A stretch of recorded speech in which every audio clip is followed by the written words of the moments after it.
Tiongkok bagaikan naga yang terbangun setelah tertidur lama. Ekonomi kini menggeliat, kemajuan seakan-akan tidak terbendung. Negara Tiongkok dengan penduduk terbanyak di dunia memiliki sejarah 4.500 tahun yang tidak terputus. Dan tulisan-tulisan kuno yang dipakai sampai saat ini banyak berbicara tentang masa lalu yang penuh misteri. Kitab-kitab klasik kuno mencatat tentang raja-raja dengan penyembahan kepada Sang Ti yang misterius. Sudah saatnya untuk diungkap. Tiongkok di mata Tuhan dalam rahasia Tao di Alkitab. Shalom, salam sejahtera dalam Yesus Kristus. Selamat pagi kami ucapkan kepada saudara-saudara pemirsa yang ada di rumah dimanapun Anda berada. Selamat datang kembali dalam seri seminar kesehatan dan kebaktian kebangunan rohani dengan tema Rahasia Tao di Alkitab. Saya ingin bertanya kepada Anda, kira-kira apa yang kita cari dalam hidup ini? Mungkin Anda dengan spontan bisa menjawab, kebahagiaan. Tentu saja kebahagiaan. Siapa yang tidak ingin bahagia dalam hidup ini? Dan bagaimana cara untuk mencapainya? Ada yang berkata, dengan mencari uang sebanyak-banyaknya kita pasti bahagia. Yang lain berpendapat, dengan menjadi tenar, dengan menjadi terkenal, kita pasti bahagia. Kemudian ada pula yang berkata, dengan memiliki pasangan yang tampan dan cantik, kita pasti bahagia. Namun kenyataannya, memiliki semuanya itu, memiliki uang yang banyak, menjadi terkenal dan memiliki pasangan yang tampan dan cantik, belum tentu dapat menjamin kita pasti bahagia. Tetapi kita sadari atau tidak, semuanya itu ditawarkan oleh dunia kepada kita. Tapi, apakah itulah sesungguhnya yang kita cari dalam hidup? Yesaya 55 ayat 6 dan 7 berkata, "Carilah Tuhan selama Ia berkenan ditemui. Berserulah kepadanya selama Ia dekat. Baiklah orang fasik meninggalkan jalannya, dan orang jahat meninggalkan rancangannya. Baiklah ia kembali kepada Tuhan, maka Dia akan mengasihaninya. Dan kepada Allah kita, sebab Ia memberi pengampunan dengan limpahnya." Amin. Carilah Tuhan. Bila Tuhan adalah satu-satunya yang kita miliki, kita sudah memiliki segala yang kita butuhkan. Amin. Kami datang padamu Tuhan. Lagu Sion nomor 265. Mari kita nyanyikan bersama.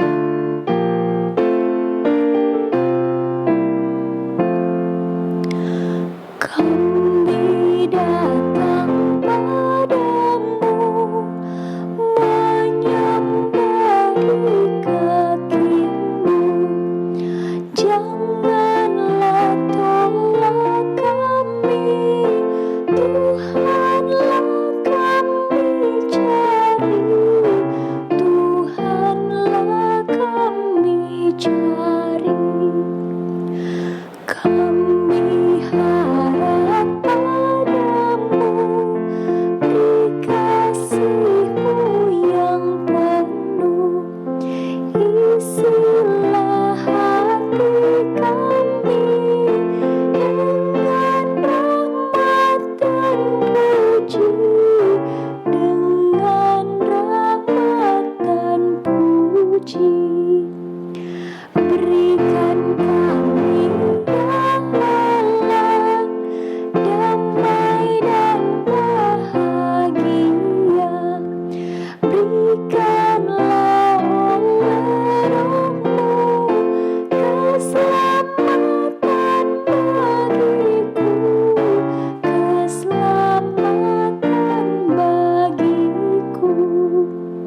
Terpujilah Tuhan, karena kasih dan pengampunan-Nya lah yang sangat kita butuhkan. Amin. Itulah yang kita cari selama ini. Saat kita mencari Tuhan dengan sungguh-sungguh, Dia tidak akan pernah menolak kita. Amin. Tahukah Anda, sebelum kita mencari Tuhan, Tuhan sudah lebih dahulu mencari kita. Dia rindu menarik kita lebih dekat kepadanya. Yeremia 31 ayat 3 berkata, "Dari jauh Tuhan menampakkan diri kepadanya. Aku mengasihi engkau dengan kasih yang kekal, sebab itu aku melanjutkan kasih setiaku kepadamu." Saya suka terjemahan dalam bahasa Inggrisnya. Dalam kalimat yang terakhir berbunyi, "Therefore, with loving kindness have I drawn thee." Tuhan berkata, dengan kasih setiaku, aku menarik engkau. Tuhan rindu menarik kita lebih dekat kepadanya. Tuhan, tariklah aku lebih dekat kepadamu. Semoga ini menjadi doa kita. Mari kita nyanyikan lagu Jadikan Aku Milikmu Tuhan. Lagu Sion nomor 237. Jadikan aku milikmu Tuhan, oh besarlah kasih-Mu. Aku selalu rindu beriman lebih dekat padamu. Lebih dekat, tariklah aku dekat pada salib-Mu. Lebih dekat, tariklah aku dekat pada sisi-Mu. Sucikan aku dengan darah-Mu oleh besar rahmat-Mu. Kau pengharapan segenap jiwaku, jadilah kehendak-Mu. Lebih dekat, tariklah aku dekat pada salib-Mu. Lebih dekat, tariklah aku dekat pada sisi-Mu. Sukacitaku tidak terkira dekat pada tahta-Mu. Saat ku sembah Allah di surga, di sana Tuhan tunggu. Lebih dekat, tariklah aku dekat pada salib-Mu. Lebih dekat, tariklah aku dekat pada sisi-Mu. Saat ini mari kita tunduk kepala dan berdoa bersama. Tuhan Bapa kami yang bertahta dalam kerajaan surga, kami sangat bersyukur karena kami memiliki Allah yang tidak pernah berhenti menarik kami lebih dekat kepadamu Tuhan. Kami memuji Engkau Tuhan, karena Engkaulah sumber kebahagiaan kami. Engkaulah satu-satunya yang kami miliki, sehingga kami tidak perlu takut akan apapun. Bapa, saat ini siapkan hati dan pikiran kami untuk menerima setiap berkat-berkat untuk kebahagiaan kami. Bapa, kami tak lupa untuk mendoakan pembicara kami. Biarlah Tuhan dapat memberikan hikmat kepada Pak Edi Nurhan dan Ibu Leong Pitlin, sehingga apa yang disampaikan sesuai dengan kehendak Tuhan. Dan kami mau serahkan semuanya ini ke dalam tangan Tuhan. Dalam nama Yesus kami berdoa dan mengucap syukur. Amin. Salam sahabat hidup sehat.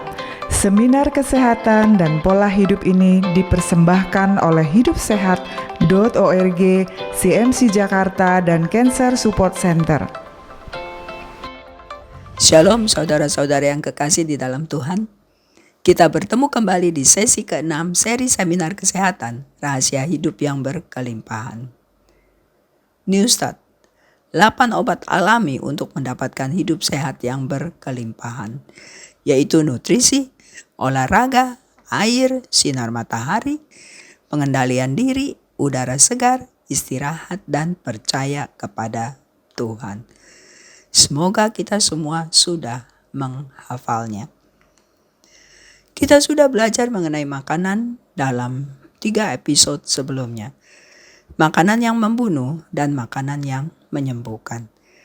Hari ini kita akan belajar komponen obat sehat lainnya yang ada di dalam Newstart. Dan judul seminar kita pada hari ini adalah Sehat itu Murah. Mungkin Anda bertanya, emang sehat murah? Bukankah sehat mahal? Sekarang pertanyaannya dibalik. Apakah sakit murah? Justru sakit mahal. Jadi, resep Newstart sebagai obat sehat itu adalah sangat murah. Jika kita masuk ke dalam komponen nutrisi.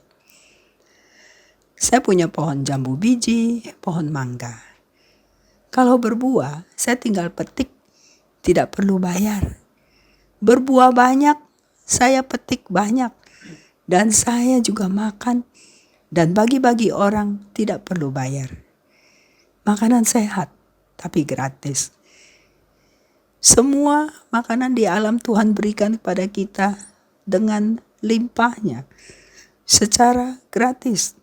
Tuhanlah yang memberikan kehidupan kepada tanaman itu agar tumbuh dan yang menjadi obat bagi kita sesuai topik kita minggu lalu. Ini adalah contoh dari makanan lokal yang murah meriah tetapi sangat bergizi. Sengaja saya tampilkan makanan-makanan murah meriah ini. Karena bagi sebagian orang modern, makanan ini tidak bergengsi.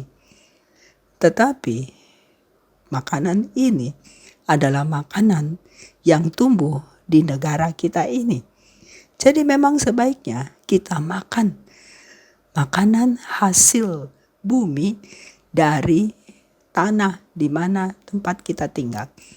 Misalnya kita tinggal di negara tropis. Lebih baik kita makan buah tropis. Kesehatan itu adalah hadiah dari Tuhan. Kita masuk ke dalam komponen Newstart yang kedua, yaitu yaitu exercise. Jika saya tanya kepada Anda, apakah Anda berolahraga? Mungkin ada yang menjawab iya dan ada yang menjawab tidak. Tetapi jika saya bertanya kepada Anda, apakah Anda tahu olahraga itu sehat? Pasti semua menjawab iya. Ya, semua tahu memang olahraga itu sehat. Tetapi masalahnya bagi sebagian orang, mereka sudah nyaman dengan gaya hidup malas bergerak dan tidak menyadari bahayanya akibat malas bergerak. Karena bahayanya baru datang setelah bertahun-tahun. Kurangnya aktivitas fisik, pola makan yang minim nutrisi, kebiasaan tidur lewat tengah malam yang menjadi bagian dari pola hidup modern ini sangat membahayakan kesehatan, meningkatkan penyakit pola hidup. Oleh karena itu, kebiasaan hidup malas bergerak harus diubah karena akan meningkatkan resiko kematian dini. Kita diciptakan Tuhan agar bergerak. Karena itu Tuhan menciptakan manusia dengan sistem gerak yang disebut muskuloskeletal yang terdiri dari tulang, otot, sendi, ligamen, dan tulang rawan. Nah, organ-organ dalam sistem ini bekerja sama secara harmonis untuk melakukan berbagai fungsinya dengan baik. Sebelum abad ke-18, sebelum ditemukannya sepeda dan kendaraan bermotor, manusia aktif bergerak dan sudah biasa bergerak, berjalan kaki kemana-mana. Pada waktu belum ditemukannya mesin cuci, kita biasa mencuci dengan tangan, menggilas, memeras. Ini membantu olahraga tangan, melemaskan otot-otot dan tidak kaku sendi-sendi. Sebelum ditemukannya blender, biasa kita mengulek bumbu pakai tangan. Dan sebelum ada alat pel yang bertangkai, apalagi sekarang yang pakai robot. Nah, kita biasa mengepel lantai dengan berjongkok dan memeras kain pel dan berjongkok kembali. Inilah seharusnya pola hidup kita. Banyak bergerak, banyak berjalan. Jika kurang bergerak, tubuh menumpuk racun dan lemak di jaringan tubuh dan di pembuluh darah. Jantung harus bekerja lebih keras sehingga menjadi kurang efektif. Peredaran darah juga kurang lancar. Kita menjadi mudah depresi dan tua lebih cepat. Kepadatan tulang juga tergantung dari olahraga. Oleh karena itu, kita harus bergerak. Bagi masyarakat yang tinggal di perkotaan yang sehari-hari pekerjaannya tidak banyak bergerak, harus berolahraga. Ini adalah penyakit-penyakit yang bisa diakibatkan oleh pola hidup yang malas bergerak. Penyakit kardiovaskular, yaitu penyakit yang berhubungan dengan tekanan darah tinggi, stroke, dan penyakit jantung. Penyakit kanker, diabetes, osteoporosis, kegemukan, gangguan fungsi kognitif, tidak fokus, suka lupa, konsentrasi menurun, Alzheimer. Ini adalah penyakit-penyakit yang diakibatkan kurang bergerak, sehingga menyebabkan kematian dini. Seperti mobil yang tidak pernah dipakai, lama-kelamaan jadi rusak dan aus. Apakah Anda mau berumur panjang dan sehat? Mari kita lihat kesaksian dari Mrs. Hulda Crooks. Sejak muda, dia sakit-sakitan. Dia mulai berolahraga pada usia 54 tahun setelah kematian suaminya. Karena suaminya suka mengingatkan dia untuk berolahraga. Suaminya adalah seorang dokter. Dan pada waktu itu, Mrs. Hulda Crooks, dia menderita penyakit radang paru, pneumonia. Dengan dia mulai berolahraga, lama-lama dia mulai belajar mendaki. Dan dia berhasil mendaki Gunung Whitney yang setinggi 4.421 meter. Gunung ini adalah gunung tertinggi di California. Dia berhasil mendakinya sebanyak 23 kali antara usia 65 dan 91 tahun. Dia telah mendaki 97 puncak lainnya selama periode ini. Pada usia 91 tahun, dia menjadi wanita tertua yang menyelesaikan pendakian Gunung Fuji di Jepang. Dia meninggal di usia 101 tahun. Jadi jika kita mau berumur panjang, berolahragalah. Tidak ada kata terlambat. Dia mendaki gunung dimulai setelah usia 60 tahunan. Dan dia juga seorang vegetarian. Jadi dengan hanya berdasarkan makan sehat saja, tanpa banyak bergerak pun itu akan percuma.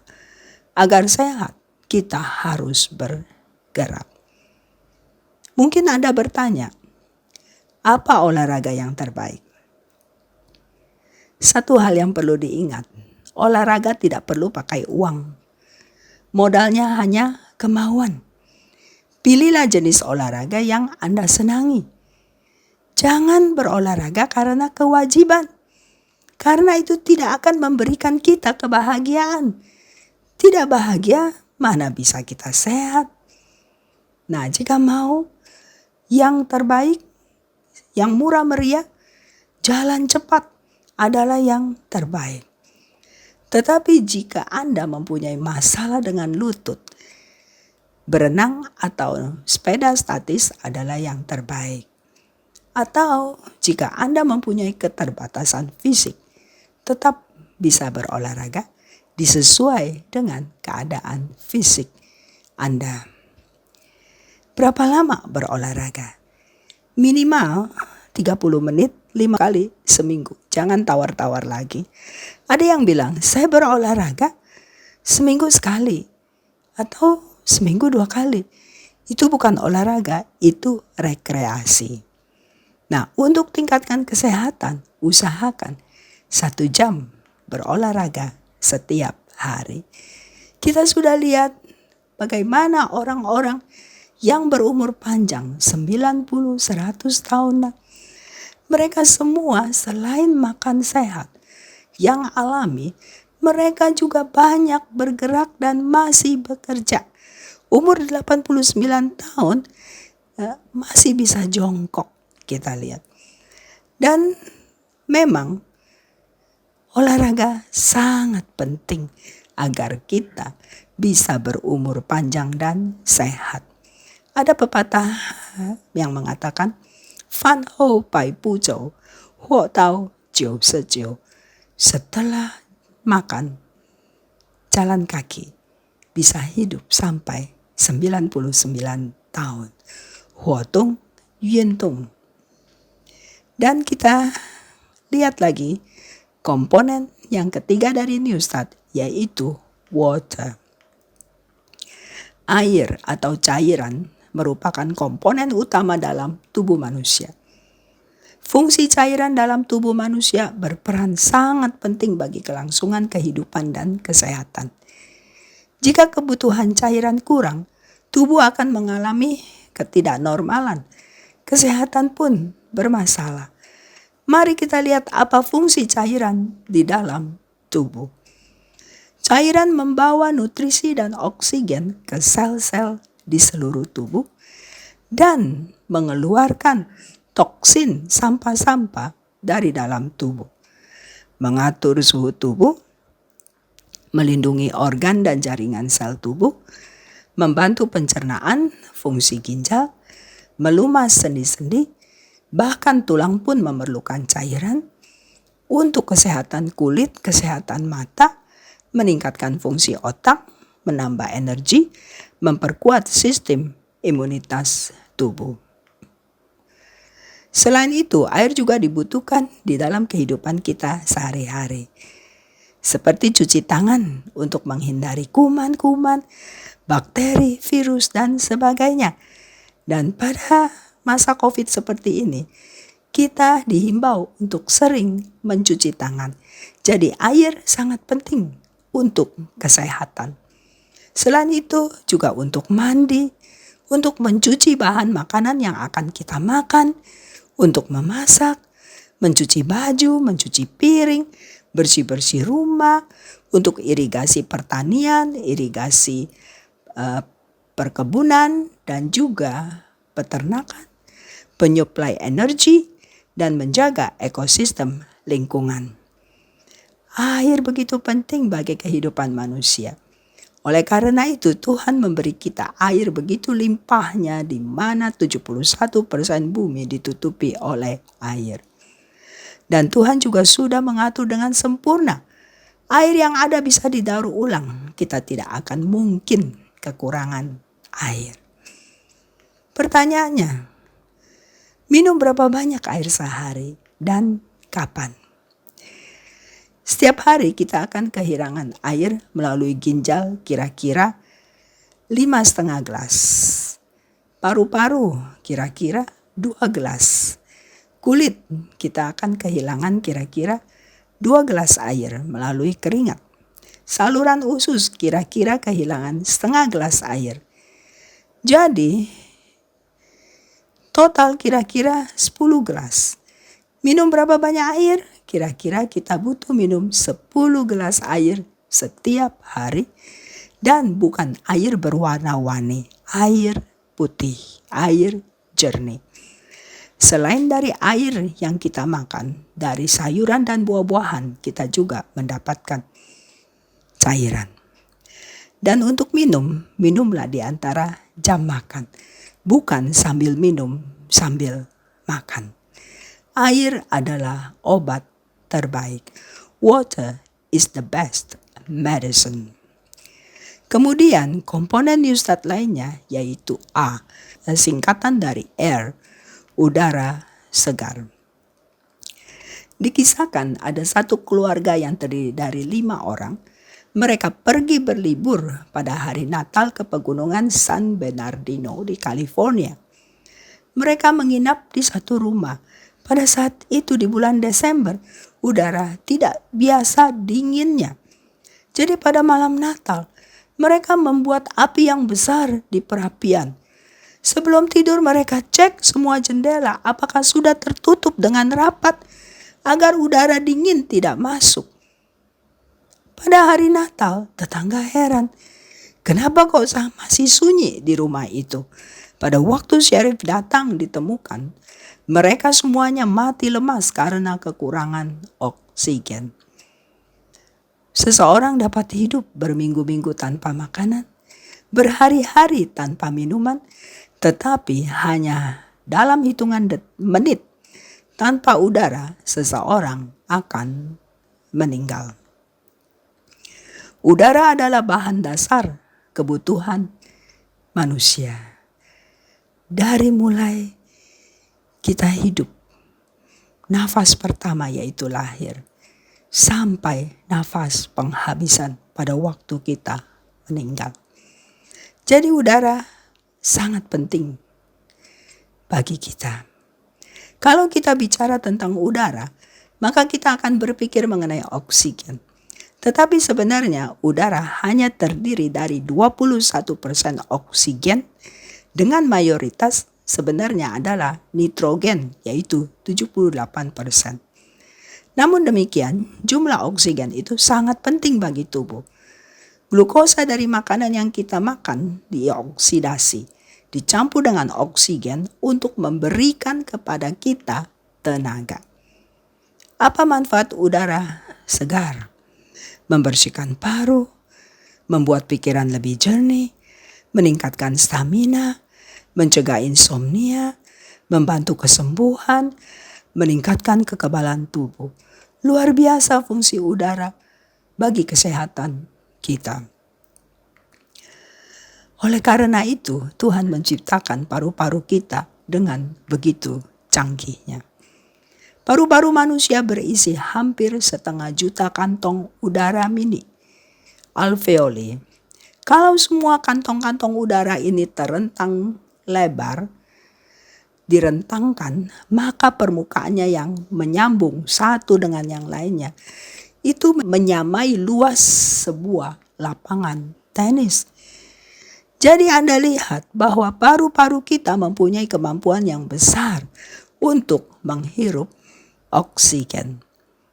Kantong-kantong udara tersebut diisi dengan pembuluh-pembuluh darah kecil berdinding tipis melalui mana molekul-molekul oksigen dan karbon dioksida itu saling bertukar dengan bebas setiap kali bernafas. Oksigen memasuki sel-sel darah merah yang kemudian membawanya ke seluruh sel-sel di seluruh tubuh.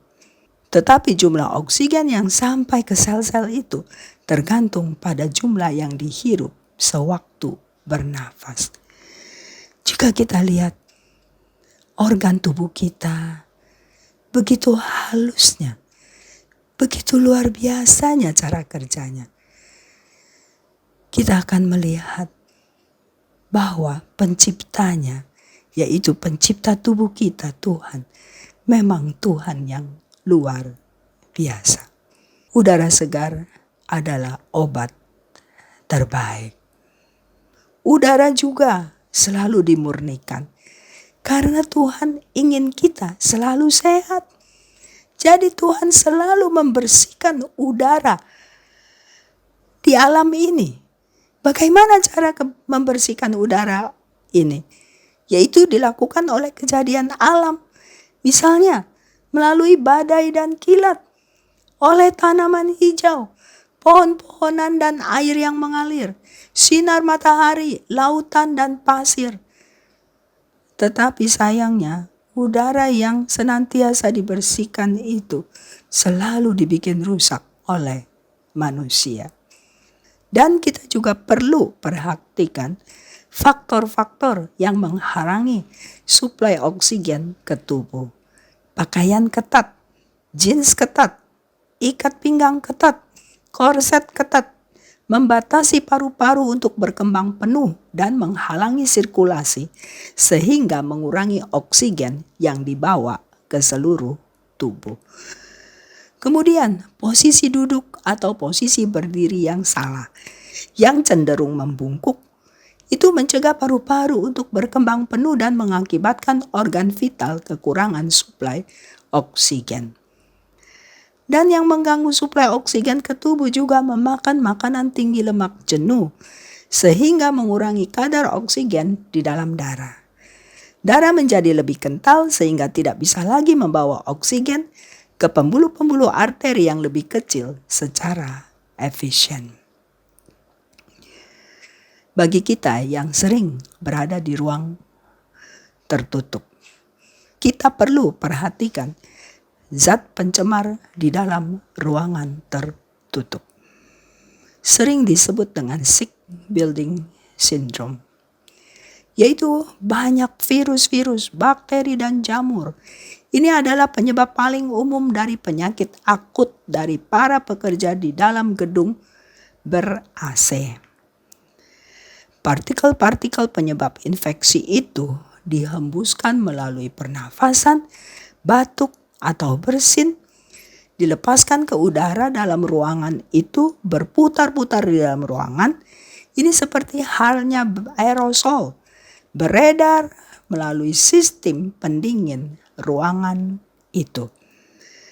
Dengan adanya COVID-19 ini, makin banyak orang yang mengerti bahwa sebenarnya udara di dalam ruangan tertutup, walaupun ber-AC, itu sangat tercemar. Itulah sebabnya mulai sekarang lebih banyak orang lagi membuka pintu dan jendela karena mulai menyadari. Dan bahan pencemar lainnya di dalam ruangan adalah apa? Yaitu serbuk-serbuk, asap rokok, debu, dan juga ada ozon, yaitu produk sampingan dari mesin elektris, mesin fotokopi, komputer, dapat menurunkan ketajaman penglihatan, mengganggu konsentrasi dan menyebabkan gangguan-gangguan saluran pernafasan. Kemudian ada lagi komponen-komponen kimiawi yang menghasilkan emisi-emisi gas seperti bensin, insektisida, zat pembersih karpet, lem, cat, camphor, alkohol, pembersih jendela, aseton, obat vernis, penghapus cat kuku, dan sebagainya. Apa yang harus dilakukan jika Anda bekerja di dalam ruangan tertutup sepanjang hari? Manfaatkan udara paling segar yang tersedia, yaitu pada pagi hari. Bangunlah di pagi-pagi hari, di mana pencemaran udara masih sangat sedikit. Nafas dalam-dalam, isilah paru-paru Anda. Kita perlu belajar bernafas dalam-dalam. Pada malam hari, juga pada petang, kalau bisa, keluar cari udara segar. Padukan bernafas dalam-dalam dengan jalan kaki cepat. Selain itu, usahakan untuk keluar kota, pergi ke daerah pedesaan, pegunungan, atau daerah pantai sesering mungkin, dan berikan paru-paru serta sistem pernafasan Anda perawatan yang sungguh-sungguh. Untuk di rumah, sebaiknya dibukalah jendela dan pintu, dan harus ada ventilasi silang sehingga perputaran udara lancar. Ini untuk kesehatan. Bagi Anda yang tinggal di tengah kota yang padat, yang macet, yang dekat terminal, yang dekat pabrik, sebaiknya pindah ke tempat yang jauh dari polusi padat. Usahakan yang masih ada hijau-hijaunya. Kemudian komponen Newstart lainnya yaitu sunlight. Manusia sudah berevolusi. Sudah ribuan tahun lamanya manusia hidup harmonis di bawah sinar matahari, udara terik. Tetapi malah sekarang manusia kenapa jadi takut dengan matahari? Seperti tanaman dan hewan-hewan membutuhkan sinar matahari. Demikian juga manusia sama membutuhkan sinar matahari untuk kesehatan mental dan jasmani. Tuhan tidak pernah salah. Tuhan memberikan yang terbaik kepada kita. Tetapi kita anggap itu tidak baik. Sebenarnya dalam hati kecil manusia, mereka tahu sinar matahari itu bermanfaat. Buktinya baby dijemur supaya sehat. Dan orang tua yang sakit dijemur. Jadi di antara usia baby dan orang tua, kemana orang-orang itu? Apa mereka karena merasa sehat, jadi tidak perlu jemur, jadi tidak perlu menjaga kesehatan lagi? Belajar dari pandemik flu Spanyol pada tahun 1918, seorang peneliti di bidang pengendalian infeksi kesehatan masyarakat dan desain bangunan yang bernama Richard Hobday, Master of Science, PhD, dia menulis, udara segar, sinar matahari, dan masker wajah yang diimprovisasi bisa membantu kita saat ini. Ketika pandemi influenza mencapai pantai timur Amerika Serikat pada tahun 1918, dikatakan, kota Boston sangat terpukul. Jadi pengawal negara mendirikan rumah sakit darurat pakai tenda. Mereka mengambil kasus terburuk di antara pelaut di kapal di pelabuhan Boston. Petugas medis rumah sakit memperhatikan bahwa pelaut yang sakit paling parah berada di ruang berventilasi buruk. Kemudian petugas medis menemukan bahwa pasien yang sakit flu parah dirawat di rumah pulihnya lebih cepat daripada mereka yang dirawat di dalam ruangan. Jadi Hobday tulis, kombinasi udara segar dan sinar matahari kelihatannya telah mencegah kematian di antara para pasien dan infeksi di antara staf medis. Dia menambahkan bahwa ada dukungan ilmiah untuk hal tersebut. Di dalam artikelnya yang berjudul Coronavirus and the Sun, A Lesson from the 1918 Influenza Pandemic, dia menulis, penelitian menunjukkan bahwa udara luar adalah desinfektan alami. Udara segar dapat membunuh virus flu dan kuman yang berbahaya lainnya. Sama halnya dengan sinar matahari, tambahnya dalam artikel itu. Pasien-pasien itu diberi udara segar sebanyak mungkin dengan meletakkannya di tenda. Di dalam cuaca yang baik, mereka dibawa keluar dari tenda dan mereka dijemur. Dan pasien ditempatkan di atas tempat tidur mereka. Mereka dijemur, menghirup udara segar di luar ruangan. Nah, metode udara terbuka semacam itu populer sampai antibiotik menggantikannya pada tahun 1950-an. Menempatkan pasien yang terinfeksi di bawah sinar matahari mungkin bisa membantu karena tidak mengaktifkan virus influenza serta membantu membunuh bakteri yang menyebabkan infeksi paru-paru dan lainnya di rumah sakit. Dikatakan selama Perang Dunia Pertama, ahli bedah militer secara rutin menggunakan sinar matahari untuk menyembuhkan luka yang terinfeksi. Mereka tahu itu desinfektan. Apa yang mereka tidak tahu adalah bahwa satu keuntungan menempatkan pasien di luar, di bawah sinar matahari, mereka dapat mensintesis vitamin D di kulit mereka jika sinar matahari cukup kuat. Nah, kadar vitamin D yang rendah dalam penelitian terbaru dikaitkan dengan infeksi pernafasan dan dapat meningkatkan kerentanan terhadap influenza.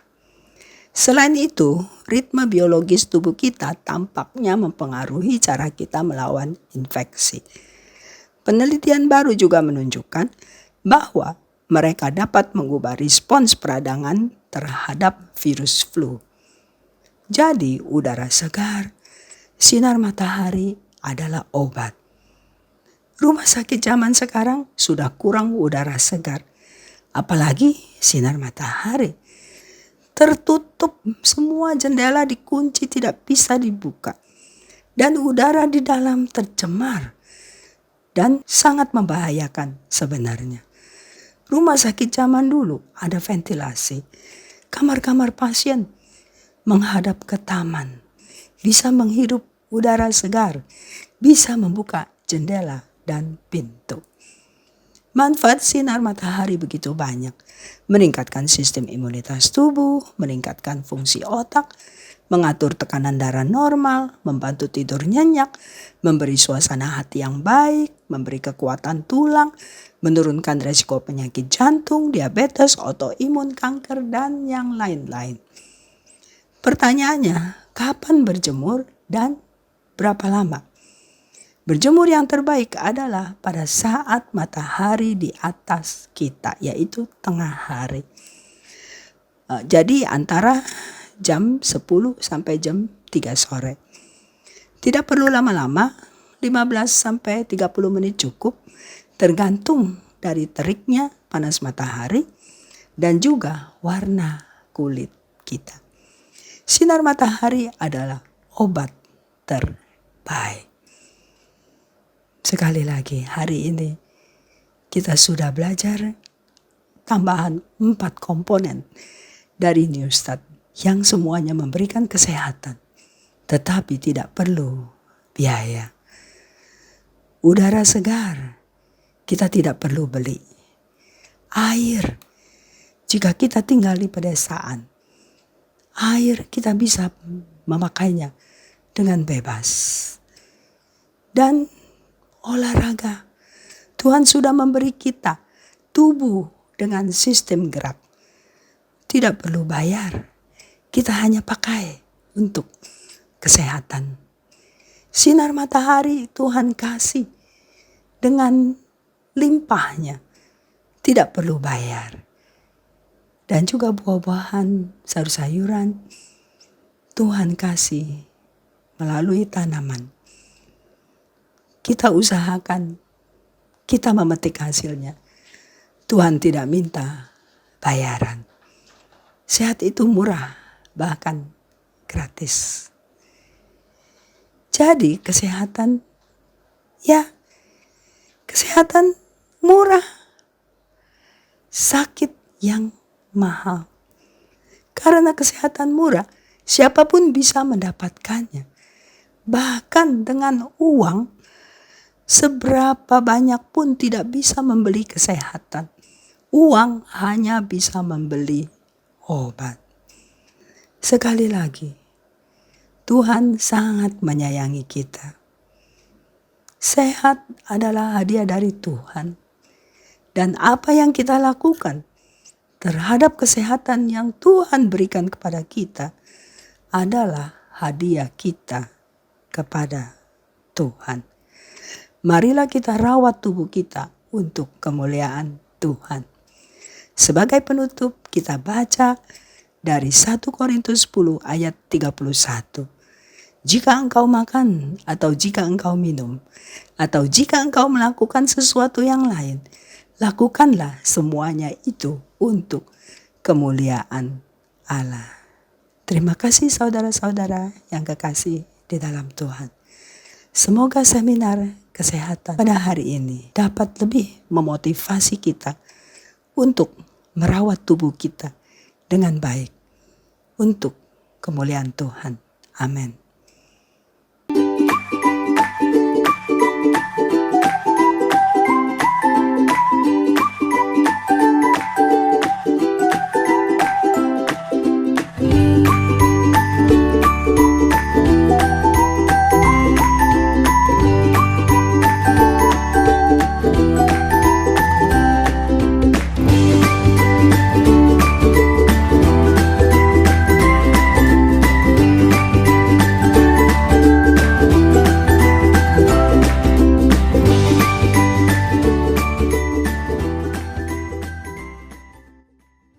Baiklah, sebelum kita lanjut pada sesi berikutnya, kami ingin menyampaikan beberapa pengumuman di antaranya.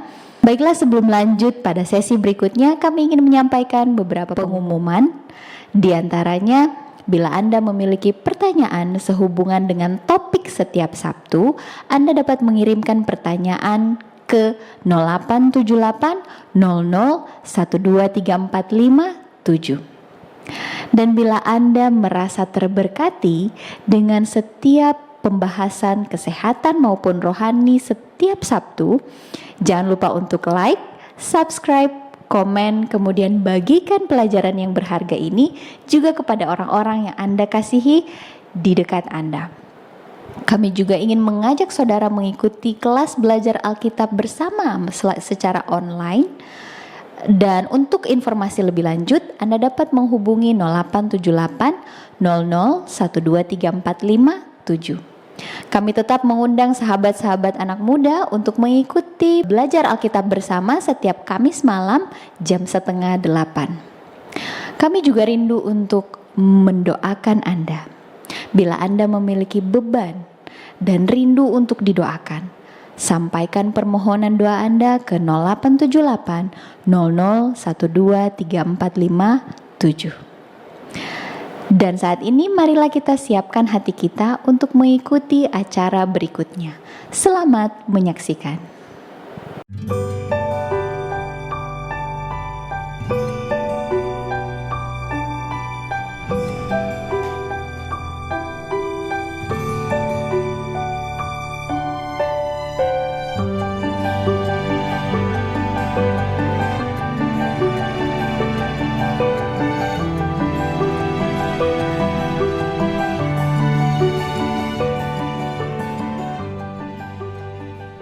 Beberapa waktu lalu saya melihat sebuah tayangan tentang hewan predator di Afrika.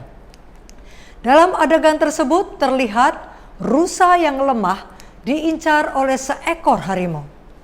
Harimau ini secara perlahan memperpendek jaraknya dengan rusa, dan ketika merasa jaraknya sudah cukup, harimau itu segera berlari sekencang-kencangnya menuju rusa.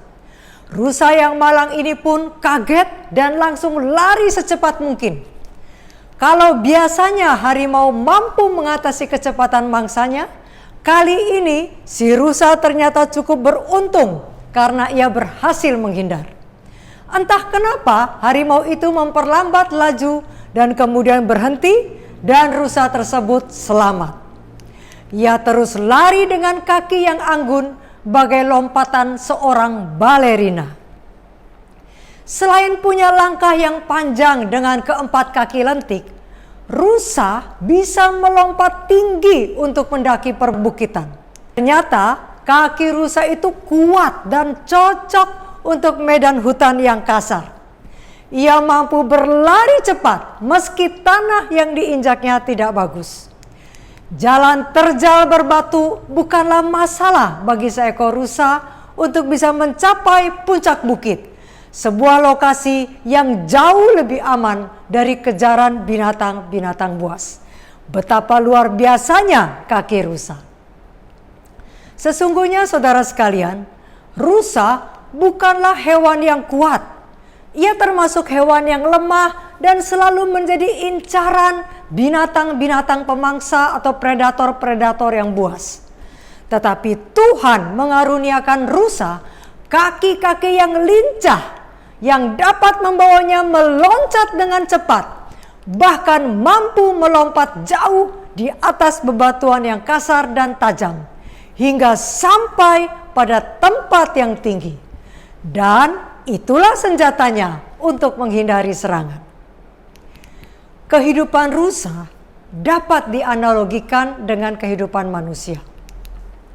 Manusia juga adalah makhluk yang lemah, yang sangat rentan terhadap berbagai ancaman. Kehidupan manusia di dunia ini tidak mudah. Kita sering mengalami situasi yang mirip. Memang bukan berhadapan dengan singa atau predator lain, tetapi sebagai manusia, kita ini lemah dan rentan mendapat serangan dari segala sisi. Berbagai deraan masalah sering mengancam kita bagai binatang-binatang buas yang siap menerkam. Jalan yang kita lalui dalam hidup pun seringkali tidak mulus. Jalan yang tidak rata, terjal, berliku dan berbatu-batu sangat melelahkan untuk dilewati. Bahkan jika tidak berhati-hati, kita bisa terjatuh di lubang dosa dan membuat kita binasa untuk selama-lamanya. Untuk itulah saudara sekalian, kita juga perlu kaki yang kuat. Seandainya kita punya kaki seperti rusa, kita tentu akan bisa lebih kuat dan lebih lincah untuk mendaki jalan berbatu untuk sampai dengan selamat di atas bukit yang aman. Apa yang harus kita lakukan untuk hidup di tengah-tengah krisis, di tengah-tengah masalah atau problema kehidupan? Pada hari ini, kita melihat jawaban atas pertanyaan tersebut dari firman Tuhan yang Tuhan sampaikan kepada Nabi Habakuk, bahwa satu-satunya cara bagi umat Tuhan, bagi orang benar untuk menghadapi krisis kehidupan adalah dengan hidup oleh imannya. Habakuk 2 ayat 4. Menanggapi jawaban Allah, Habakuk menyanyikan suatu lagu yang indah. Dan menariknya saudara sekalian, lagu itu ternyata dihubungkan dengan rusa seperti yang kita bicarakan tadi. Tertulis pada pasal 3 ayat 19. Allah Tuhanku itu kekuatanku. Ia membuat kakiku seperti kaki rusa. Ia membiarkan aku berjejak di bukit-bukitku. Hidup di dalam kota Yerusalem dan sekitarnya, Nabi Habakuk sudah barang tentu telah melihat rusa betina pada sisi-sisi bukit dari area pegunungan itu.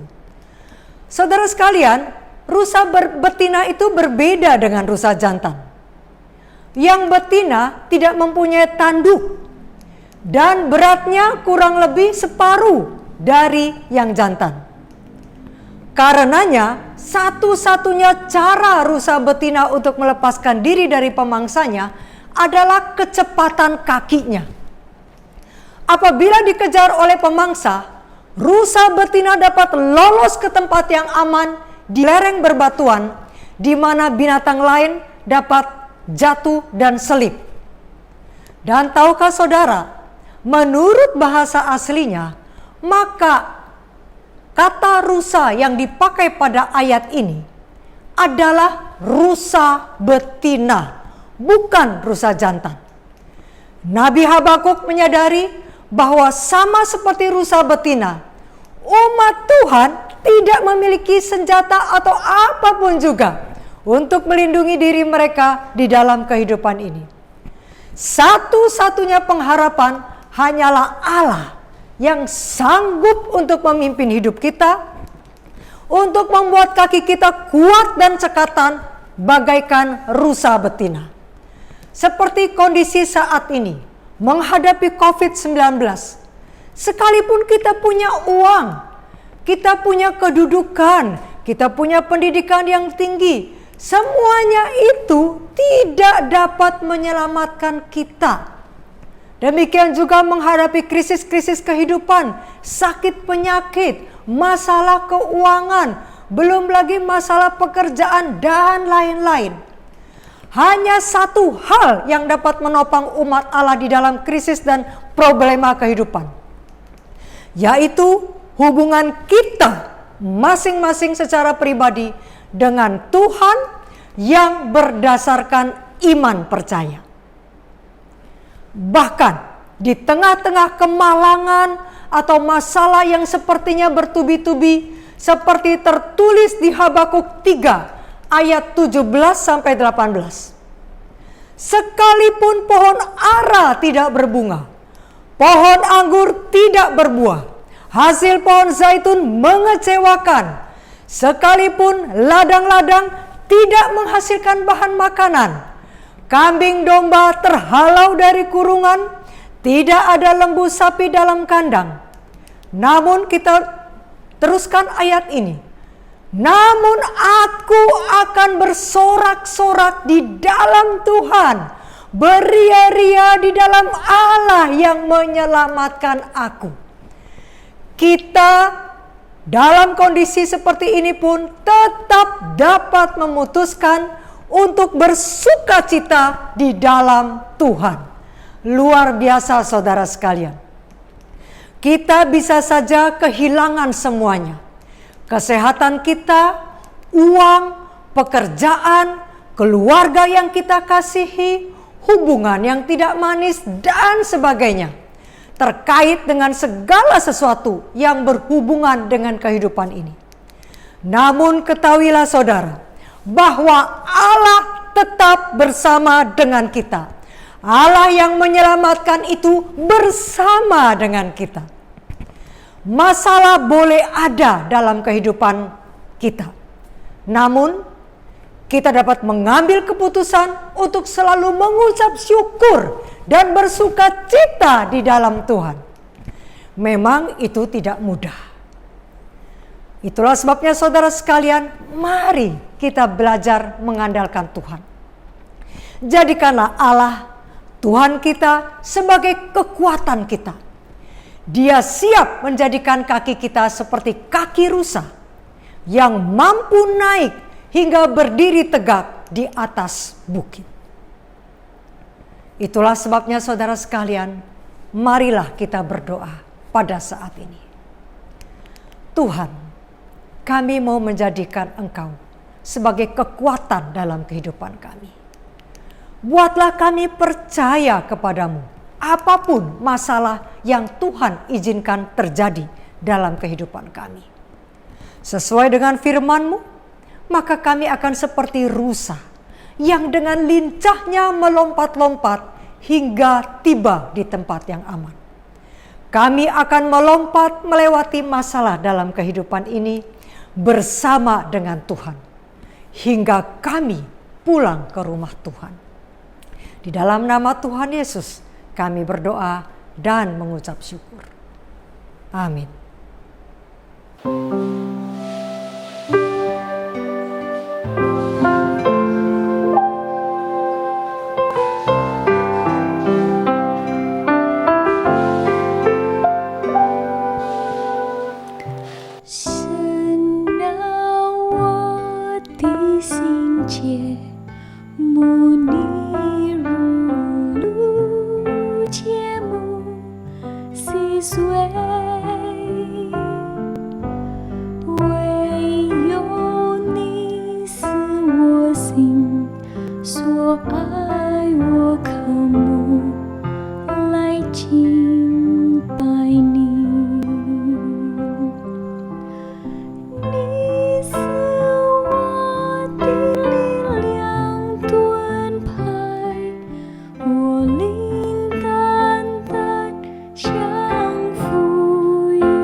Sudah saatnya untuk diungkap Tiongkok di mata Tuhan dalam rahasia Tao di Alkitab. Legenda Tiongkok kuno terkenal dengan cerita San Huang Uti atau 3 bangsawan dan 5 kaisar. Mereka adalah Kaisar Kuning, lalu Kaisar Yan, Yao, Yi, dan Sun. Ketika nama yang terakhir itu dikenal sebagai figur yang nyata dan hidup di awal sejarah Tiongkok kuno. Kaisar Yao lahir di tahun 2377 sebelum Masehi dan ia hidup selama 118 tahun. Sebenarnya yang menjadi kaisar adalah kakaknya. Tetapi karena Yao mempunyai sifat welas asih, sangat mencintai rakyat, berbudi luhur, dan pandai dalam tata negara, sehingga kakaknya secara sukarela menyerahkan pemerintah kepada Yao adiknya. Ini sungguh suatu teladan yang jarang ada. Sementara kita mendengar perebutan harta dan tahta, bahkan di kalangan saudara sendiri. Dan Yao memang seorang kaisar yang luar biasa. Kongfucu menulis tentang Kaisar Yao sebagai berikut. Dia katakan, oh betapa hebatnya Raja Yao, betapa mulia, hanya surga yang terbesar. Dan Yao yang mampu meniru kebesaran surga. Oh betapa besarnya kebaikannya.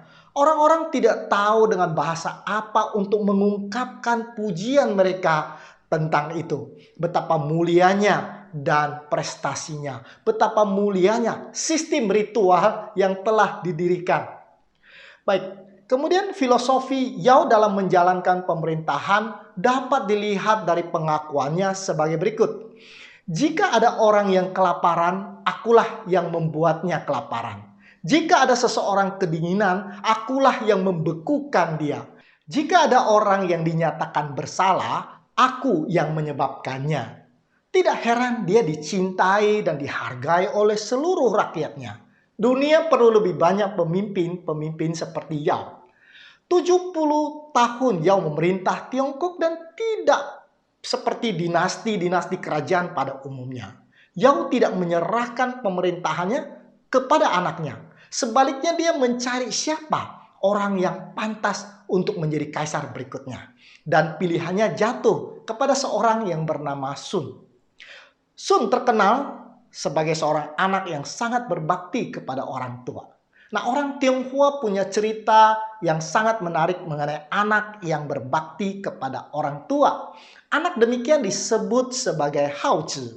Kumpulan ceritanya dinamakan sebagai 24号 atau 20 cerita anak yang berbakti pada orang tua. Waktu kecil, inilah cerita-cerita pengantar tidur saya. Ada satu cerita mengenai seorang menantu wanita yang menyusui ibu mertuanya yang sudah tua selama bertahun-tahun. Lalu ada cerita mengenai Wang Xiang, seorang anak yang rela tidur di atas danau yang membeku supaya esnya mencair dan dia dapat menangkap ikan untuk ibu tirinya yang lagi kepengen makan ikan. Padahal ibu tirinya itu membenci dia. Atau cerita seorang anak yang sengaja tidur dekat bapaknya dengan tubuh telanjang dan menjadi sasaran empuk nyamuk-nyamuk hanya supaya bapaknya bisa tidur nyenyak dan tidak diganggu oleh nyamuk. Sementara anak-anak kita dibesarkan dengan komik-komik Jepang, anak-anak Tionghoa dulu dijejulin dengan kisah-kisah bakti pada orang tua. Tidak heran, orang Tionghoa sangat menghormati hukum kelima dari 10 hukum. Hormatilah orang tuamu. Nah, kisah kehidupan Sung juga masuk menjadi satu dari cerita 24 bakti kepada orang tua. Dia walaupun dibenci oleh bapaknya, ibu tirinya, dan saudara tirinya, bahkan beberapa kali mau dibunuh, tetapi dia tidak pernah membalas dan tetap menghormati mereka. Kisahnya diceritakan dengan judul Xiao Gan Dong Tian. Artinya bakti kepada orang tuanya bahkan menyentuh hati Tuhan. Sehingga beberapa kali dia bahkan ditolong oleh binatang-binatang. Kaisar Yao mendengar cerita itu, dia menjadi sangat kagum dan kemudian dia mengangkat Sun menjadi penggantinya sebagai kaisar berikutnya. Jadi nilai moral sangat penting dalam proses suksesi di zaman itu. Dalam kitab klasik Sucing dikisahkan Kaisar Sun sebagai penyembah Tian atau langit atau Tuhan. Dan dia digambarkan sebagai kaisar yang memberikan persembahan kepada Sang Ti. Bahkan dikatakan setelah dia diangkat menjadi kaisar sebagai gantinya pesta pora, hal pertama yang dia lakukan adalah mempersembahkan korban bakaran kepada Sang Ti. Dan itu menunjukkan hormat yang tinggi yang dia lakukan kepada Tuhan semesta alam. Menurut catatan, Kaisar menjadi perantara rakyatnya mengadakan upacara korban kepada Sang Ti 2 kali setahun dan mengambil tempat di luar ibu kota. Itu sebabnya upacara itu disebut sebagai upacara korban perbatasan atau border sacrifice. Dan upacara itu adalah satu peristiwa yang terbesar dalam 1 tahun itu. Sebab upacara korban bakaran itu mendapat tempat yang sangat tinggi di masa itu. Konghucu mengatakan dengan upacara korban kepada langit dan bumi, mereka sedang menyembah Sang Ti. Dalam salah satu kitab klasik dituliskan, menurut hukum periode masa berperang, ketika ada pemakaman besar di negara itu, upacara penyembahan leluhur harus dihentikan. Tetapi pengorbanan perbatasan harus dilanjutkan. Upacara pemujaan langit dan bumi tidak boleh dibatalkan karena pemakaman orang tua. Artinya, acara persembahan korban bakaran kepada Sang Ti tidak boleh dihentikan dengan alasan apapun juga. Karena itu adalah satu upacara terpenting di Tiongkok pada masa itu. Nah, menarik, 3 hari sebelum upacara korban bakaran berlangsung, Kaisar harus menyucikan diri. Dia tidak boleh berkumpul dengan istri-istrinya. Lalu pada hari upacara, dengan pakaian yang dikhususkan, Kaisar akan bertindak sebagai imam, mewakili seluruh rakyatnya mengorbankan seekor binatang. Apakah itu seekor kambing atau seekor lembu yang dikhususkan. Lembu itu harus sehat, tidak boleh bercacat celak. Lalu kemudian dikatakan lagu pujian dikumandangkan. Ini adalah bunyi syair lagunya. Dikatakan di zaman dahulu kala, di awal permulaan ada kekacauan, tanpa wujud dan dalam kegelapan. Kelima elemen planet belum beredar dan matahari serta bulan belum bercahaya. Semua kosong tanpa bentuk dalam kesunyian.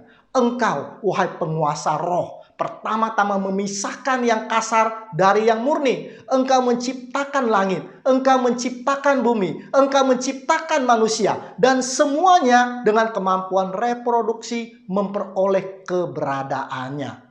Lagu pujian ini sangat mirip dengan Kejadian 1 ayat 1. Pada mulanya Allah menciptakan langit dan bumi. Bumi belum berbentuk dan kosong. Gelap gulita menutupi samudera raya. Dan roh Allah melayang-layang di atas permukaan air.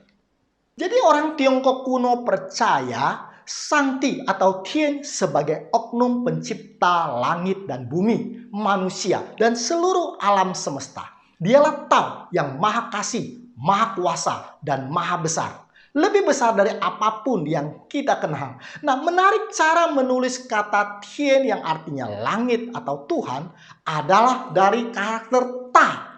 Dan di atas Ta ditarik satu garis, itulah Tian atau Tuhan. Karena segala sesuatu yang dianggap besar oleh dunia dan manusia, Tuhan jauh lebih besar. Dia ada di atasnya. Jejak penyembahan kepada Sang Ti melalui korban bakaran dapat dilihat di Temple of Heaven Park atau Tiantang Kongyuan di Beijing pada saat ini. Nah, ini adalah sisa monumen tempat korban bakaran dari zaman Tiongkok kuno. Tempat ini luasnya 2,7 juta meter persegi. Temple of Heaven atau Tiantang ini dibangun pada tahun 1420 sesudah Masehi dan terus direnovasi selama 600 tahun hingga hari ini.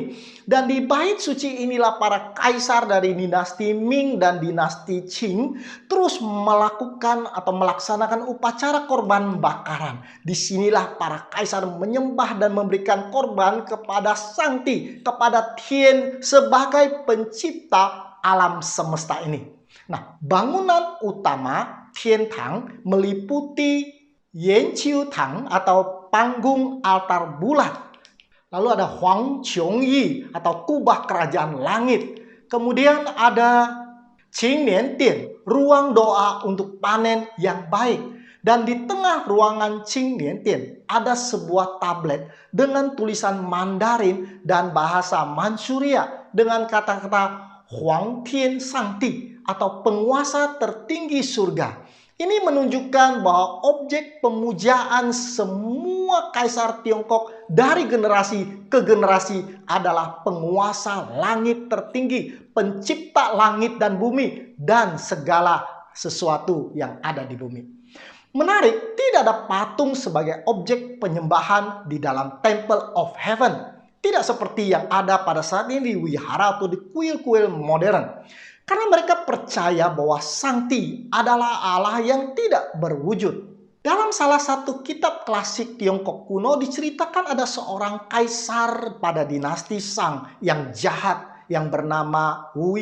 Wu ini dikatakan sebagai seorang kaisar yang wutao atau tidak percaya kepada Tao. Dia sengaja membuat sebuah patung yang dia beri nama sebagai Gods of Heaven, sebagai penghinaan kepada Sangti. Dia melakukan banyak kejahatan dan menentang langit.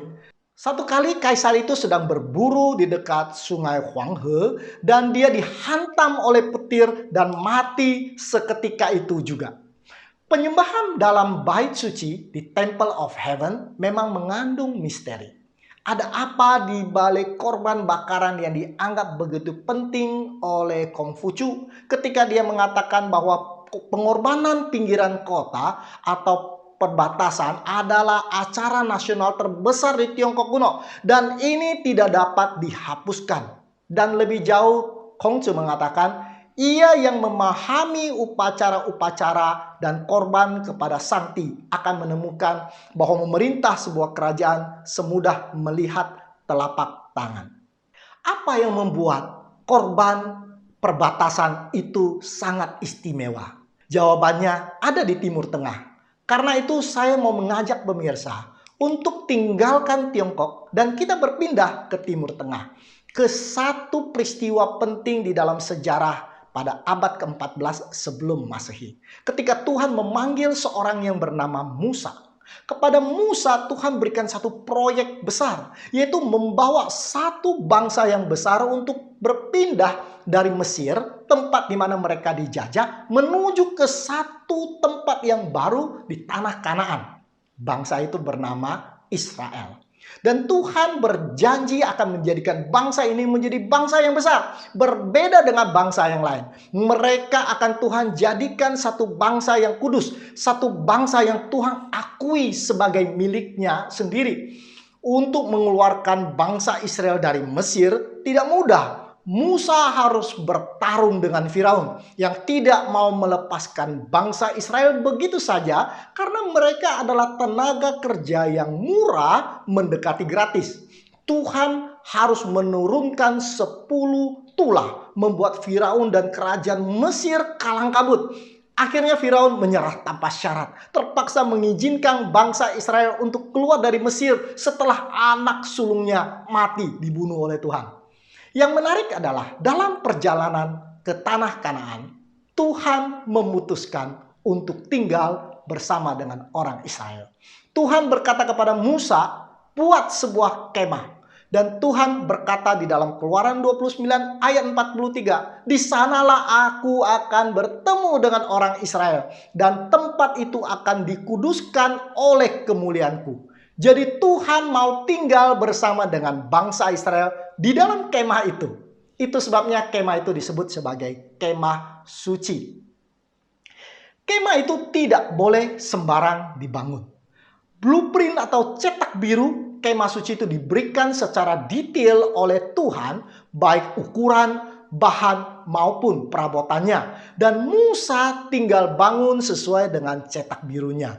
Jadi Tuhanlah arsiteknya dan Musa hanyalah kontraktor yang membangun.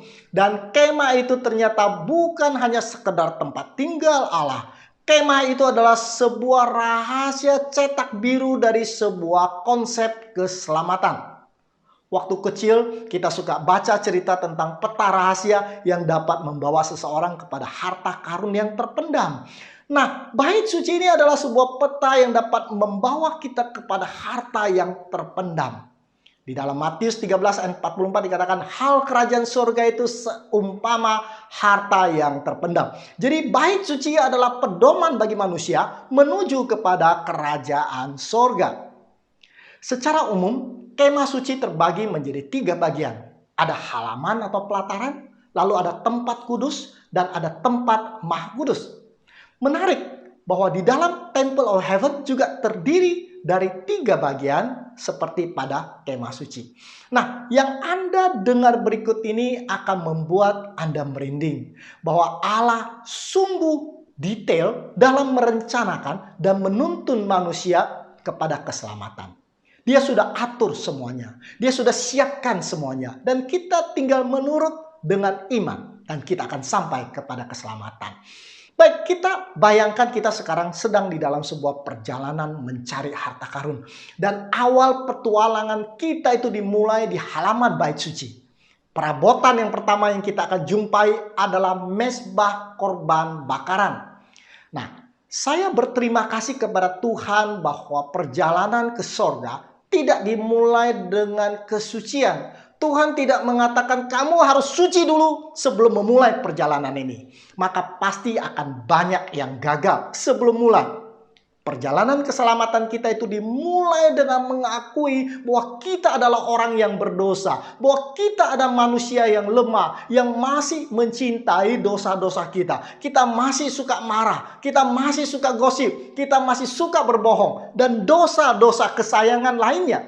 Alkitab mengatakan, tetapi jikalau kita mengakui dosa kita, maka Ia adalah setia dan adil. Sehingga Ia akan mengampuni segala dosa kita dan menyucikan kita dari segala kejahatan. 1 Yohanes 1 ayat 9. Maka orang Israel yang berdosa akan membawa domba. Seekor domba yang tidak bercacat celak. Lalu dia akan mengakui dosa-dosanya sambil imam menumpangkan tangan di atas domba itu. Yang menandakan bahwa dosa orang itu telah berpindah kepada domba yang tidak berdosa. Dan domba itu menjadi berdosa karena dosa daripada orang tersebut. Dan domba itu kemudian akan disembelih. Dan darahnya akan dipercikkan ke 4 tanduk di mezbah itu oleh imam. Lalu sisa darahnya dituangkan ke dalam dasar daripada mezbah. Dan kemudian domba itu akan disembelih dan kemudian dibakar. Domba itu melambangkan Kristus yang akan datang untuk menanggung dosa manusia. Kita tidak perlu lagi membawa domba sekarang ini. Oleh karena Yesus yang dilambangkan oleh domba itu telah datang ke dunia ini. Dia telah lahir dan dia telah mati di Golgota. Dan lambang itu telah digenapi. Jadi langkah pertama kepada keselamatan ialah datang kepada Kristus dan mengakui semua dosa-dosa kita. Dan dengan iman percaya bahwa Yesus sudah mengambil alih dosa kita. Setelah kita datang kepada Kristus dan mengakui dosa kita, lalu kemudian menerima pengorbanannya. Pertanyaannya, apakah sudah selesai perjalanan kita sebagai orang Kristen? Belum, kita baru tiba di pos 1. Mari kita lanjutkan perjalanan kita ke pos yang berikutnya. Di pos 2, masih di halaman daripada bait suci, kita akan menemukan satu perabotan yang lain yang disebut sebagai bejana pembasuhan. Bejana ini terbuat dari tembaga yang mengkilap, tempat imam cuci tangan sebelum menangani korban bakaran. Sementara air melambangkan Yesus, karena Yesus mengatakan, "Akulah air hidup." Dan prosesnya di pos 2 ini juga melambangkan upacara baptisan. Manusia lama kita yang berdosa harus mati terbenam dalam air sebagaimana Yesus mati, dan manusia baru kita akan keluar dari air sebagaimana Yesus bangkit dari kubur. Dan kita akan mengalami kelahiran baru. Manusia yang baru, yang telah dibenarkan dari dosa-dosa kita. Yesus mengatakan, "Sesungguhnya aku berkata kepadamu, jika seseorang tidak dilahirkan kembali, dia tidak dapat melihat kerajaan Allah." Jadi ini adalah langkah kedua kepada keselamatan. Pertanyaannya, selesaikah perjalanan kita sebagai orang Kristen setelah menerima baptisan? Belum, kita baru sampai di pos 2. Sekarang kita akan masuk ke dalam bait suci. Maka pada sebelah kanan kita akan menemukan meja roti sajian. Kita sudah sampai ke pos 3. Dan pada meja roti sajian ini terdapat 12 ketul roti yang tidak beragi. Roti melambangkan Yesus. Karena Yesus mengatakan, akulah roti hidup. Sedangkan ragi melambangkan dosa. Jadi roti tidak beragi melambangkan Yesus yang sebenarnya tidak berdosa, tetapi harus mati karena dosa saudara dan dosa saya. Roti juga melambangkan firman Tuhan. Tuhan Yesus berkata, manusia hidup bukan hanya dari roti saja, tetapi dari setiap firman yang keluar dari mulut Allah. Matius 4 ayat 4. Jadi setelah mengakui dosa kita, memohon ampun dosa, menerima baptisan, orang Kristen perlu belajar firman Tuhan. Jangan jadikan Alkitab sebagai jimat dipeluk untuk menangkal bala. Firman Tuhan harus dipelajari dan diselidiki dan dijadikan sebagai pelita di dalam kegelapan di dunia ini. Karena kita makan setiap hari, bahkan 3 kali sehari, maka janganlah jadi orang Kristen yang hanya membaca Alkitab seminggu sekali. Maka manusia baru yang lahir di pos 2 tadi akan kelaparan dan tidak kuat menghadapi pencobaan. Baik, setelah baca Alkitab, selesaikan perjalanan kita? Belum, kita baru sampai di pos 3. Mari kita lanjutkan perjalanan ke pos 4. Nah, di sana kita akan menemukan perabotan berupa mesbah ukupan. Orang Tionghoa suka berdoa menggunakan hiyo. Dan benar, mesbah ukupan ini melambangkan doa yang kita layangkan setiap hari kepada Allah Bapa.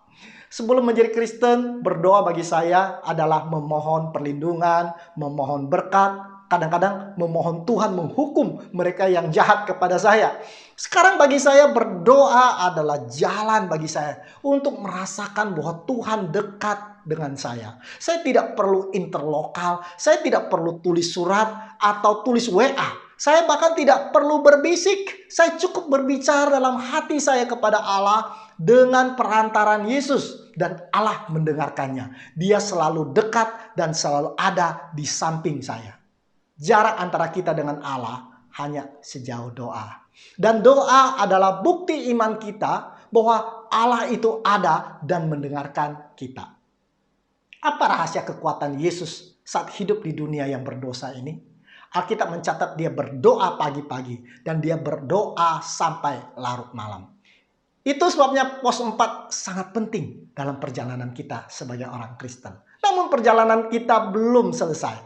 Kita masih harus lanjut ke pos 5. Di pos 5 kita akan menemukan 7 kaki dian yang bercahaya. Yesus berkata, akulah terang dunia. Dan Yesus mengatakan kita juga adalah terang dunia. Karena kita memantulkan terang yang kita peroleh dari Kristus. Jadi orang Kristen setelah merasakan betapa nikmatnya hidup bersama dengan Tuhan, harus menjadi saksi bagi dunia akan betapa nikmatnya hidup bersama dengan Tuhan.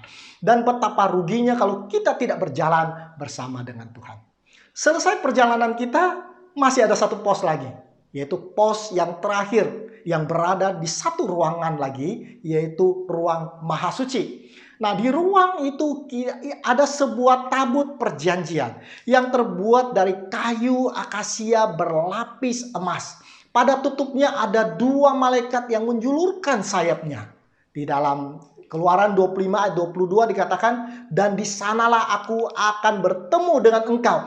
Dan dari atas tutup perdamaian itu, dari antara kedua kerup yang di atas tabut hukum itu, aku akan berbicara dengan engkau tentang segala sesuatu yang akan kuperintahkan kepadamu untuk disampaikan kepada orang Israel. Jadi di sanalah sebetulnya tahta Allah di atas peti tabut perjanjian. Yang menarik adalah di bawah peti tahta Allah itu ada 2 loh batu yang berisi 10 hukum. Mengapa kedua loh batu yang berisi 10 hukum itu diletakkan di bawah tahta Allah?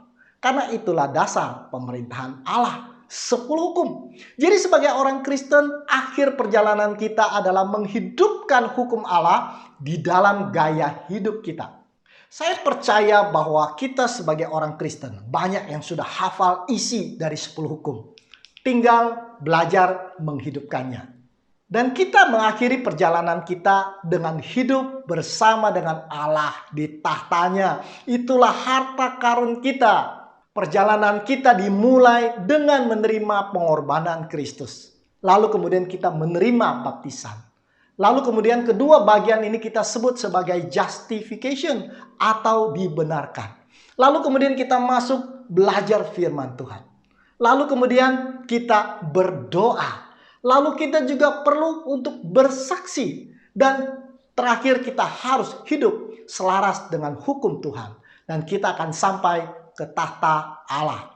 Bagian yang berikutnya itu dinamakan sebagai sanctification. Lalu kita akan hidup bersama dengan Tuhan. Itulah yang sejati. Nah, di dalam setiap pos kita melihat peran Yesus yang sangat luar biasa. Kita bisa melihat bahwa di awal dialah domba Allah yang dikorbankan. Dialah air hidup. Dialah roti hidup. Dialah perantara doa kita. Dialah terang dunia. Dialah yang menulis 10 hukum dan yang menggenapinya. Yesus adalah pemain yang dominan dalam perjalanan keselamatan kita. Dan kita bisa mengerti semua ini karena adanya konsep bait suci yang sangat luar biasa. Itu sebabnya konsep bait suci sangat penting. Karena berisi langkah-langkah yang sangat jelas menuju kepada keselamatan. Dan semua itu di-encode di dalam setiap perabotan di dalam bait suci. Bukankah Tuhan kita adalah Tuhan yang luar biasa? Tidak heran Kongfucu mengatakan bahwa ia yang memahami upacara-upacara dan korban kepada Sangti akan menemukan bahwa memerintah sebuah kerajaan adalah semudah melihat telapak tangan. Karena dalam upacara korbanlah manusia memperoleh kesempatan untuk diperdamaikan kembali dengan Allah Bapa. Ketika Musa selesai membangun kemah suci, ada satu peristiwa yang mencengangkan mereka, yaitu ada awan yang turun menutupi perkemahan. Dan kemuliaan Allah di dalam awan memenuhi kemah suci. Allah hadir dalam kemahnya begitu hebatnya sehingga Musa tidak dapat masuk ke dalam kemah pertemuan. Dan saat itu bangsa Israel menyaksikan kemuliaan Allah yang berbungkus awan. Dan dengan gemetar bangsa itu sujud dengan muka sampai ke tanah. Anda bisa bayangkan satu hari Anda pergi ke gereja dan Anda tidak bisa masuk ke gereja karena seluruh gereja ditutupi oleh awan kemuliaan Tuhan. Bagaimana perasaan saudara? Nabi Yesaya menggambarkan kemuliaan Allah sebagai berikut. Dikatakan dalam tahun matinya Raja Uzia, aku melihat Tuhan duduk di atas tahta yang tinggi dan menjulang. Dan ujung jubahnya memenuhi bait suci. Para serafim berdiri di sebelah atasnya, masing-masing mempunyai 6 sayap. 2 sayap dipakai untuk menutupi muka mereka. 2 sayap dipakai untuk menutupi kaki mereka. Dan 2 sayap dipakai untuk melayang-layang. Dan mereka berseru seorang kepada yang lain. Katanya, kudus, kudus, kuduslah Tuhan semesta alam. Seluruh bumi penuh kemuliaannya. Dikatakan ayat yang 4, maka goyanglah alas ambang pintu disebabkan suara orang yang berseru itu dan rumah itu pun penuh dengan asap. Itulah yang dialami oleh bangsa Israel pada saat itu. Menyaksikan kemuliaan Allah semesta alam. Satu pengalaman yang mereka tidak akan pernah bisa lupakan. Saat bangsa Israel telah sampai dan menetap di Kanaan, Raja Daud ingin membangun bait suci permanen untuk Tuhan. Tapi oleh karena tangan dari Raja Daud itu penuh dengan darah karena pertempuran, dia tidak diizinkan untuk membangun bait yang suci. Dan anaknya Raja Salomo mendapatkan kehormatan itu. Maka bait suci yang permanen untuk pertama kalinya didirikan dan dikenal sebagai bait suci Salomo. Bait suci ini sangat indah dan sangat agung. Dan ketika bait suci itu selesai dibangun, Di dalam 2 Tawarik 5 ayat 13 dikatakan, lalu para peniup nafiri dan para penyanyi itu serentak memperdengarkan paduan suaranya untuk menyanyi puji-pujian dan syukur kepada Tuhan. Mereka menyaringkan suara dengan nafiri, dengan ceracap, dengan alat-alat musik sambil memuji Tuhan dengan ucapan, sebab Ia baik, bahwasanya untuk selama-lamanya kasih setianya. Pada ketika itu, rumah itu, yakni rumah Tuhan, dipenuhi awan. Sehingga imam-imam itu tidak tahan berdiri untuk menyelenggarakan kebaktian oleh karena awan itu. Sebab kemuliaan Tuhan memenuhi rumah Allah. Sekali lagi, seperti saat kemah suci selesai dibangun, kemuliaan Allah yang terbungkus awan kembali turun memenuhi bait suci Salomo. Sampai imam-imam tidak sanggup untuk berdiri. Bangsa Israel adalah bangsa yang paling diberkati dan bangsa yang paling beruntung. Karena mereka dapat menyaksikan kemuliaan Allah di kemah suci maupun di bait suci. Namun kesempatan itu tidak membuat mereka menjadi setia. Mereka tidak menghargai kesempatan menjadi bangsa yang istimewa. Bayangkan Allah tinggal bersama dengan mereka, tapi mereka memilih tinggal dengan Allah-Allah bangsa lain. Mereka tidak menghargai bait suci dan rahasia yang terkandung di dalamnya. Mereka gagal menjadi terang dan akibatnya fatal. Mereka mengecewakan Tuhan dan Tuhan izinkan bangsa Babylon menghancurkan bait suci Salomo di Yerusalem. Sebab Allah tidak lagi tinggal bersama dengan mereka. Sebab mereka tidak menghargai bait suci.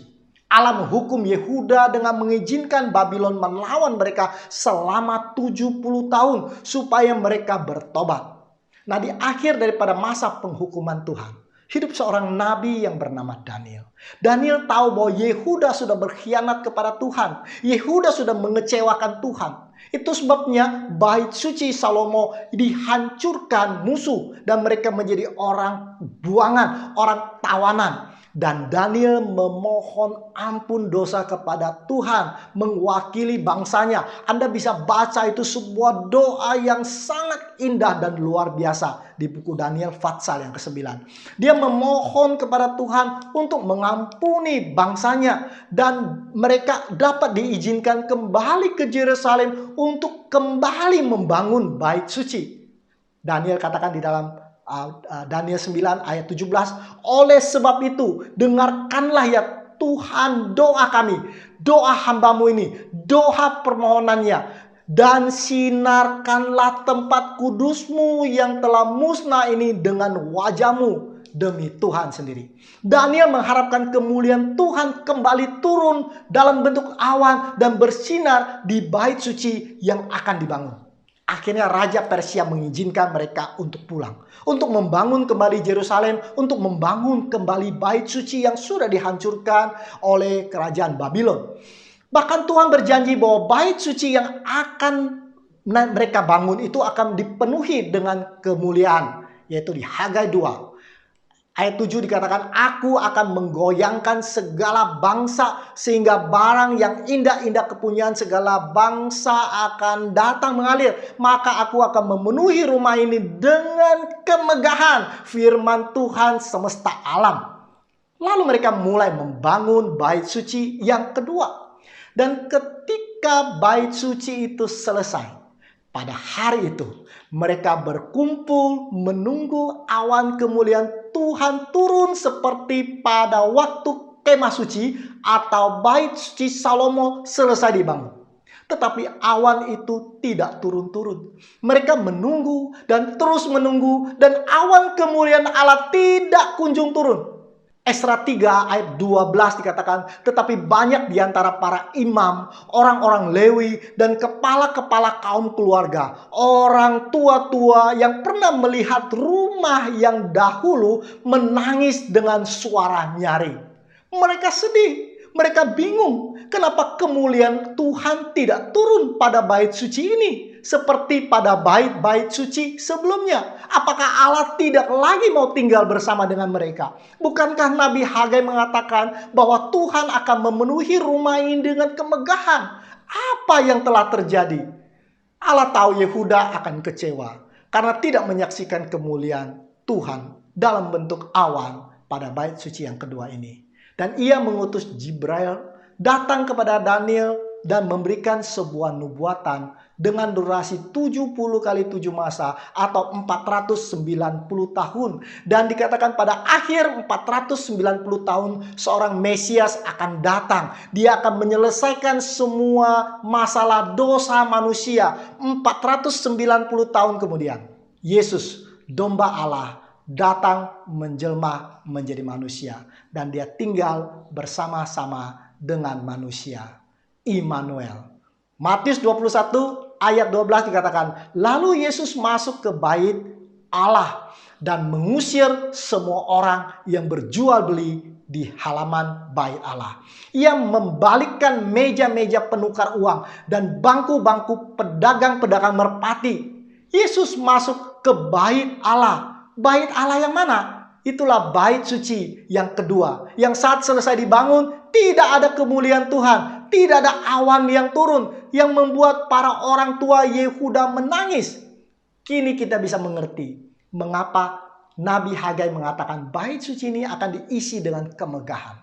Karena pada bait suci ini Allah tidak turun dalam bentuk awan, tetapi dia datang sendiri dalam wujud manusia. Dan dia menginjakkan kakinya di bait suci ini. Dia mengusir orang-orang yang mengotori baitnya dengan berjualan di sana. Dan dia datang untuk menggenapi rencana keselamatan untuk dunia. Dan dia mati seperti seekor domba yang disembelih di mezbah bakaran menanggung dosa kita. Supaya dia dapat memberikan kebenarannya kepada kita. Saudara sekalian, Allah telah bekerja secara luar biasa. Menyusun secara detail setiap langkah keselamatan yang terlihat dalam setiap perabotan di bait suci. Untuk supaya kita mengerti bagaimana cara kita dapat datang kepadanya. Karena dia sungguh-sungguh mengasihi kita. Dan dia tidak mau satupun dari kita ketinggalan saat dia datang menjemput kita. Jika saudara percaya dan jika saudara ingin menerima undangan keselamatannya, saya mengundang saudara sekalian untuk ungkapkan ini di kolom komentar, di komen di bawah video YouTube. Tuhan akan membaca apapun yang saudara tulis dan memberkati saudara. Mari kita berdoa. Bapa di surga, kami berterima kasih oleh karena Tuhan begitu mengasihi kami. Tuhan telah memberikan kepada kami satu rahasia bagaimana kami boleh diselamatkan melalui Kristus di dalam bait suci-Mu. Biarlah kami pada hari ini belajar untuk mengasihi Engkau. Karena kami tahu Engkau terlebih dahulu mengasihi kami. Dan Tuhan ingin kami kembali kepadamu melalui jalan di bait suci-Mu. Terima kasih ya Tuhan. Kami berdoa untuk semua pemirsa dimanapun mereka berada. Agar Tuhan menyelamatkan mereka. Di dalam nama Tuhan Yesus kami berdoa. Amin. Sampai bertemu lagi minggu depan di episode yang ke-7 atau episode yang terakhir. Tuhan memberkati. Tiongkok bagaikan naga yang terbangun setelah tertidur lama. Ekonomi kini menggeliat, kemajuan seakan-akan tidak terbendung. Negara Tiongkok dengan penduduk terbanyak di dunia memiliki sejarah 4.500 tahun yang tidak terputus. Dan tulisan-tulisan kuno yang dipakai sampai saat ini banyak berbicara tentang masa lalu yang penuh misteri. Kitab-kitab klasik kuno mencatat tentang raja-raja dengan penyembahan kepada Sangti yang misterius. Sudah saatnya untuk diungkap Tiongkok di mata Tuhan dalam rahasia Tao di Alkitab.